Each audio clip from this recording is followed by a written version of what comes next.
안녕하세요. 마인드 토피넛입니다. 나르시시즘을 가진 사람들은 거짓말, 자기기만, 속임수 등을 통해 사람들을 속입니다. 그뿐만 아니라 이들은 아주 매력적이거나 젠틀하거나 친절한 경우가 많기 때문에 속은 사람이 바보지 라고 생각하는 많은 사람들의 말은 사실이 아닙니다. 이들을 만난 사람들은 이들에게 빠르게 호감을 갖고 부드러운 매력에 빠지기 마련이에요.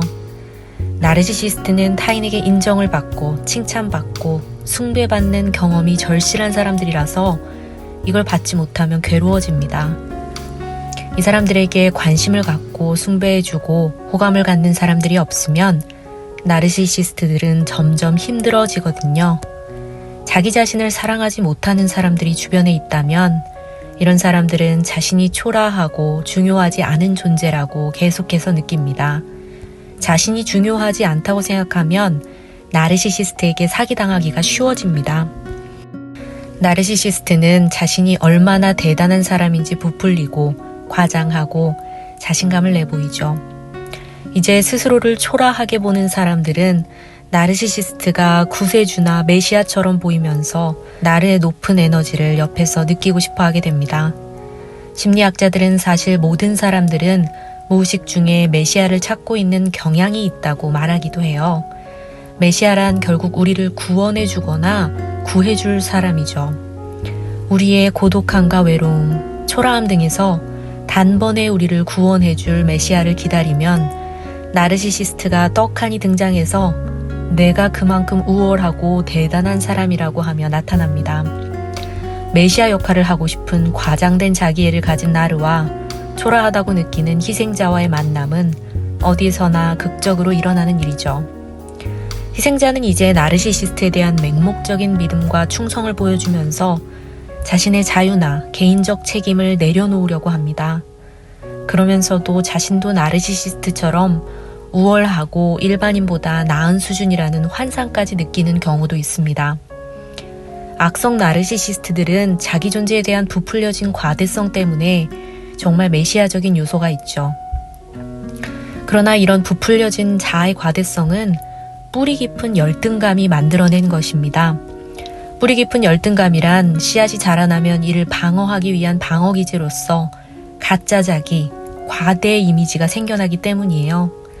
나르는 어린 시절 깊은 상처를 입고 방치되거나 거부당하고 버림받으면서 이런 부정적인 감정을 방어하기 위해 애씁니다. 이런 깊은 열등감의 그림자 때문에 이들은 일반인보다 훨씬 강한 성공과 재력, 지위와 권력을 애타게 갈망하고 추구합니다. 신경증적 자기애를 가진 사람은 이런 성공에 대한 강한 갈망에 약물처럼 취하고 중독된 상태라고 심리학자들은 설명합니다. 이런 성공에 대한 환상이라는 마약은 나르의 현실에서의 실패, 열등감, 절망, 거부당하는 굴욕감을 마비시켜주고 무감각하게 해주는 치료제가 되어줍니다. 나르의 실제적 자아는 이런 부정적 굴욕감을 물리치고 초월하는 방법을 발견한 것이죠. 굴욕을 과대한 자아 이미지로 바꾸기 시작하는데 망상이 없이 굴욕을 우월함으로 바꾸기는 불가능합니다. 이 때문에 나르의 망상을 신경증적 요소의 원인으로 보게 되죠. 이런 자아의 과대성은 열등감을 잊게 해줍니다. 이런 과대성이 정신병적 망상으로 커지면 스스로가 하나님이나 구세주와 같다는 편집증적 망상의 형태로 표현되는 경우도 있습니다. 그런데 아이러니한 것이 만성적으로 열등감을 억압하면서 나르는 오히려 열등감에 극도로 취약해집니다. 두더지를 강하게 누르면 더 강하게 튀어나오는 원리와 같아요. 사소한 일에도 나르는 모욕을 당했다고 느끼거나 무례하다고 분노하면서 극도로 예민하게 무시당할까봐 두려워합니다. 나르는 대중들의 시선에서 자기의 멋진 자아상을 유지하고 보존하느라 열과 성을 다해요. 거창한 자아상과 평가를 유지해야만 하는 거죠. 이런 거창한 자아상이 완벽하게 유지되려면 자기를 기만하고 스스로 속이는 과정이 반드시 필요합니다. 속이지 않고 티끌 하나 없이 완벽하고 타인보다 우월한 자아상을 어떻게 유지하겠어요? 망상은 정신병적 증상으로 분류됩니다. 객관적인 사실과 부합하지 않는 요소들을 강력하게 고집하는 고정적이고 거짓이면서 비합리적인 신념이죠. 이런 망상장애는 같은 망상장애를 앓고 있는 다른 사람과의 관계에서 시작되는 경우도 많습니다. 그래서 망상장애는 전염된다고도 볼 수 있죠. 많은 정신병은 유전적인 요소나 뇌 손상 때문이라기보다는 심리적인 현상인 경우가 많기 때문입니다. 이렇게 인간은 엄청난 자기 기만을 할 수 있다는 무서운 사실을 생각해 봐야 합니다.